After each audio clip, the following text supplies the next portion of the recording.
Bonsoir Bertrand Dumont. Bonsoir. Cette enseignante disait au Premier ministre, vous nous écoutez parce que nous sommes dans la rue et que vous avez peur. Est-ce que c'est aussi ce que vous pensez? C'est-à-dire, si vous êtes dans la rue, vous serez à écouter?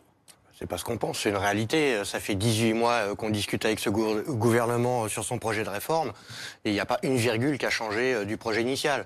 Donc effectivement, on voit bien depuis quelques jours, suite aux mobilisations massives dans tous les secteurs, dans le privé et dans le public, qu'effectivement le gouvernement commence à bégayer et effectivement, vous l'avez dit dans votre présentation, commence à essayer de diviser en proposant au secteur par secteur des négociations.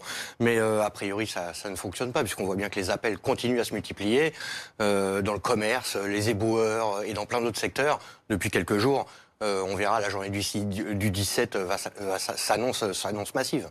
Natalia Pouzirev, est-ce qu'il y a une inquiétude? Est-ce que vous avez peur? Alors, on comprend les inquiétudes, en tout cas, de certaines parties des fonctionnaires, notamment les enseignants, tout à fait. Et nous sommes à l'écoute et on essaye de trouver une façon de les rassurer, parce que je pense que, pour avoir discuté la semaine dernière avec des instituteurs également, que je suis depuis... C'est pas seulement depuis la semaine dernière qu'on entend leurs inquiétudes, c'est depuis des mois et des mois. C'est vrai que ça, c'est un petit peu, comme ils l'expriment, la goutte d'eau qui fait déborder le vase. Ils ont une véritable angoisse par rapport à la retraite, mais ça, c'est aussi l'accumulation d'une situation où ils pensent que la valeur de leur travail n'est pas suffisamment reconnu. Ils rencontrent des difficultés, on l'a bien vu, pour les directeurs d'école. Et je pense que, sincèrement, il faut qu'on apporte des réponses là-dessus. Et nous, les députés, nous sommes très vigilants là-dessus. Nous remontons la parole de ces enseignants, du corps enseignant, aussi auprès du gouvernement. N'oubliez pas que le projet de loi, il doit passer aussi par le Parlement, par l'Assemblée nationale, puis le Sénat. Après, pour d'autres parties, d'autres professions, secteurs, métiers, il y a des cas un peu différents. Moi, je ne suis pas sûre que Sudrail et la CGT aient, depuis le début, eu l'envie de changer la moindre virgule. Ils sont opposés. Il y a une opposition systématique au régime, au nouveau système que nous voulons mettre en place, universel. Donc je ne suis pas certaine que là, on était dans une attitude de négociation.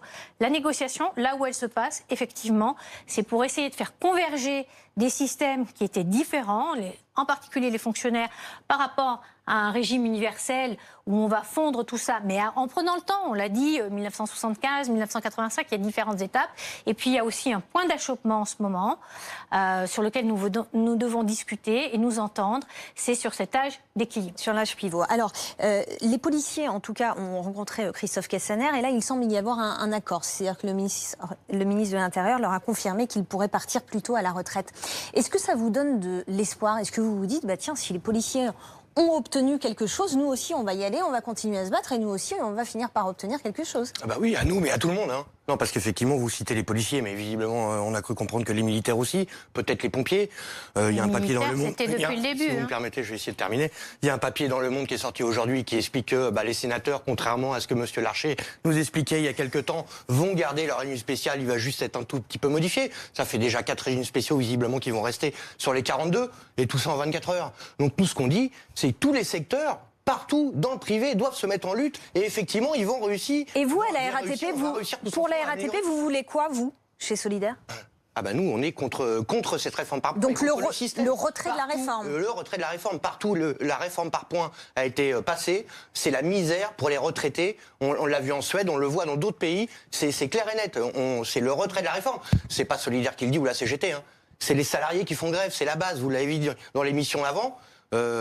On s'est fait dépasser par notre base et nous, on est contents de s'être fait dépasser par cette base-là. C'est les salariés aujourd'hui et c'est pas la CFDT. Même s'ils appelaient demain à reprendre le travail, s'il y aurait une petite opération de communication peut-être avec le gouvernement, ça ne marchera pas. Déjà parce que la CFDT, aujourd'hui, à part à la SNCF, ils sont pas dans la lutte, globalement. Hein, à la RATP, la CFDT n'existe pas, par exemple.